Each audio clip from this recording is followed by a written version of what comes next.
Bonjour à tous. Aujourd'hui, nous allons expliquer pourquoi on peut dire que nos pensées créent notre réalité. Parce qu'en fait, vous n'avez pas forcément envie de me croire sur parole, il vous faut des explications et aujourd'hui, on va parler de physique quantique. Alors, la physique quantique étudie le monde de l'infiniment petit, c'est-à-dire des électrons, des atomes, en gros, tout ce qui est énergie. Vous avez déjà entendu dire que tout est énergie, c'est une vérité prouvée par la science, et cela implique que tout notre monde réel est constitué de particules d'énergie en mouvement. Quand je dis tout, c'est absolument tout.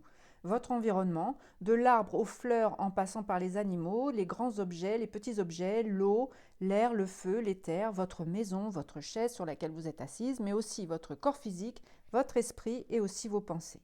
Tout est constitué d'énergie plus ou moins densifiée. On pourrait résumer grossièrement en disant que plus l'énergie vibre bas et à faible vitesse, plus la matière est dense, c'est-à-dire solide. C'est pour ça que vous pouvez vous asseoir sur une chaise, mais que quand on regarde vraiment au microscope, vous êtes assis sur 99,9% de vide. Donc, tout ce qui existe est composé d'atomes qui eux-mêmes sont constitués d'un noyau entouré d'un ou plusieurs électrons qui tournent autour du noyau à plus ou moins grande vitesse, créant une fréquence énergétique. Et c'est ça qu'on dit, qu'on appelle l'énergie, et c'est de l'information dans une sorte de grand vide. Il en va de même pour tout, y compris pour vos pensées, qui sont comme des informations électrochimiques qui sont réelles mais invisibles. Les chercheurs ont découvert que ces électrons qui tournent dans ce champ d'énergie se comportent de façon imprévisible, mais surtout de façon différente en fonction du fait qu'il y ait un observateur ou pas d'observateur. Donc sans rentrer vraiment dans des détails très techniques parce que je ne maîtrise pas la matière, ce qu'il faut comprendre, c'est que ce comportement aléatoire des électrons fait que tout existe en fait à l'état de probabilité et que le fait qu'un observateur porte son attention sur ces électrons en mouvement fait en fait qu'ils existent, qu'ils se montrent dans la réalité. S'il n'y a pas d'observateur, les électrons retournent à l'état d'énergie pure, c'est-à-dire invisible. En gros, l'électron n'existe pas tant que nous ne l'observons pas. Dans notre réalité, il en est de même. Si je porte mon attention sur quelque chose, je le fais exister.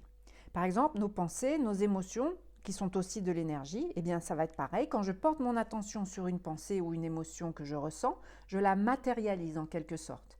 Si je répète encore et encore une même pensée, je vais créer des connexions neuronales et la matérialisation se renforce, créant l'événement associé dans ma réalité, donc dans la matière, de façon plus ou moins répétitive.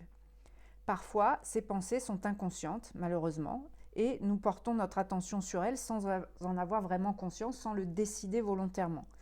Et si nous repensons souvent, par exemple, à une expérience désagréable que nous avons eue ou même un traumatisme, nous allons renforcer la connexion neuronale associée à cet événement, nous alimentons en énergie cet événement, et c'est comme si nous demandions ainsi en quelque sorte à notre cerveau de nous envoyer encore plus de pensées et d'événements similaires.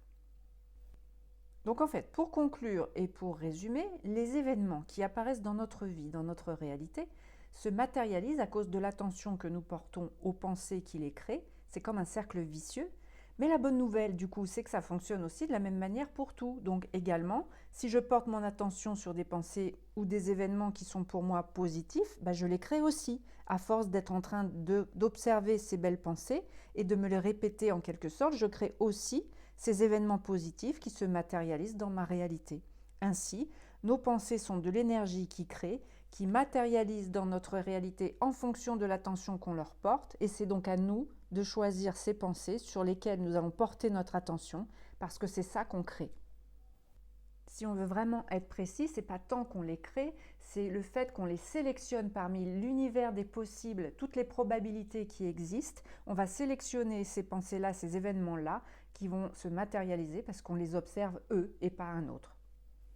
Nos croyances sont également des pensées. Si vous avez la croyance, parce qu'on vous l'a répété quand vous étiez petit, par exemple, que vous n'avez pas confiance en vous, vous êtes trop timide, etc., vous avez créé des connexions neuronales, vous avez alimenté en énergie, pas forcément de votre fait, mais c'est comme ça que ça s'est créé. On vous a répété, on vous y avez cru, donc cette pensée, vous l'avez, vous la répétez en boucle et vous croyez, et vous émettez « je n'ai pas confiance en moi », donc vous récoltez encore plus d'événements qui vous prouvent que vous n'avez pas confiance en vous.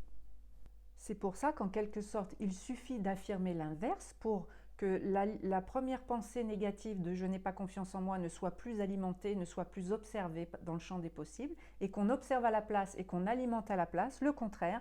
J'ai toujours confiance en moi, dans n'importe quelle situation, j'ai confiance en moi, je suis une personne qui sait s'affirmer, qui sait s'exprimer, etc., etc. Et c'est pour ça qu'on vous parle de matérialisation et de matérialisation consciente, de manifestation consciente, car c'est à vous de choisir vos pensées et de choisir ce que vous désirez alimenter pour le voir se matérialiser. Donc voilà, je vous ai expliqué à peu près comment ça fonctionne. J'espère que c'est un petit peu plus clair pour vous. Il y a bien sûr d'autres paramètres comme votre cerveau qui est équipé d'un système de tri, entre guillemets, qui va choisir ce qu'il connaît pour pouvoir vous le représenter dans votre réalité. Mais ça, c'est autre chose.